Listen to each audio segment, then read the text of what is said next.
ఆరోగ్యం మహాభాగ్యం కమిటీకి ముందుగా అభినందనలు ధన్యవాదాలు తెలియజేస్తా ఉన్నాం. ఈవేళ రాష్ట్రంలో చాలా పెద్ద చర్చనీయాంశంగా ఉన్న అంశం గంజాయి, మత్తు పదార్థాలు.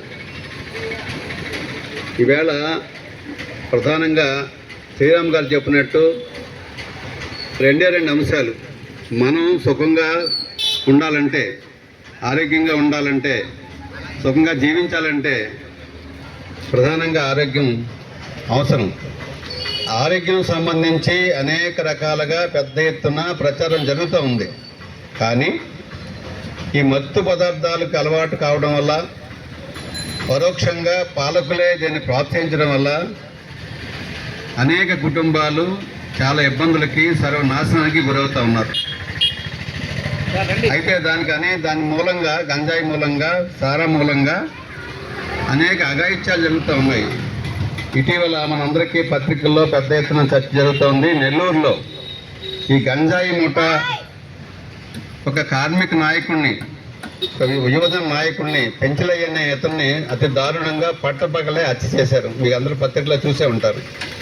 అంటే ఏ స్థితికి వెళ్ళింది వేళ ముఠాలు. అంటే డబ్బే సర్వస్వం, ఏం చేసినా కానీ, సంపాదన ఏదైనా కానీ, మత్తు కానీ, ఇంకోటి కానీ. కాబట్టి దీన్ని చాలా తీవ్రంగా రాష్ట్ర వ్యాప్తంగా ప్రజలు తీవ్రంగా వ్యతిరేకిస్తూ ఉన్నారు.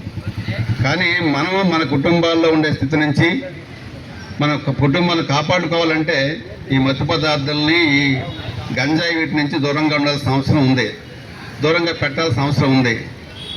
ఇది మనం రాష్ట్ర వ్యాప్తంగా అనేక రూపాల్లో, ముఖ్యంగా విద్యార్థుల్లో మనం చూస్తున్నాం. ఇవాళ ఎంత అన్యాయం అంటే హై స్కూల్ విద్యార్థులు మందుకు. ఇప్పుడే నేను బస్సులో వస్తుంటే ఒక హెడ్ మాస్టర్, నాతవరం మండలంలో హెచ్ఎంగా పనిచేస్తున్నారా మేడం, ఎర్రవరం, ఆమె చెబుతున్నారు, సార్ చాలా అన్యాయంగా ఉందండి, చాలా ఇబ్బందిగా ఉంది. 10th క్లాస్ 9th క్లాస్ పిల్లలు మందు కొట్టి స్కూల్కి వస్తున్నారు. నాకు అంటే మనం ఏ స్థితికి వెళ్ళిపోతున్నామో మనం అర్థం చేసుకోవచ్చు. అదేవిధంగా ఇది గవర్నమెంట్ స్కూల్సే కాదు, ప్రైవేట్ స్కూల్స్లో కూడా శ్రీప్రకాష్ వాళ్ళు, నీకు తెలిసి, నేను ఆ స్కూల్లో పిల్లలు మందుకు తాగేసి రోడ్డు మీద పడిపోయిన స్థితి.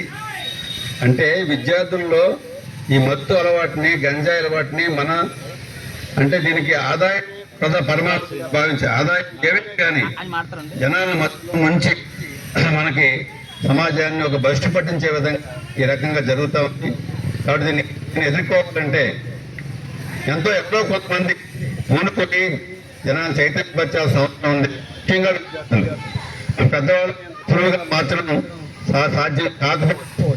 కానీ విద్యార్థుల్లో ఆ రకమైన అవగాహన కల్పించి వాళ్ళు మాన్పించడం కోసం, తగ్గించడం కోసం ప్రయత్నం చేయాల్సిన బాధ్యత ఇలాంటి సంస్థల మీద, ఇలా ఆరోగ్య సమస్యల మీద, సంస్థల మీద, అలాంటి జనవిద్య ఇలాంటి సంస్థల మీద చాలా పెద్ద ఎత్తున బాధ్యత ఉంది.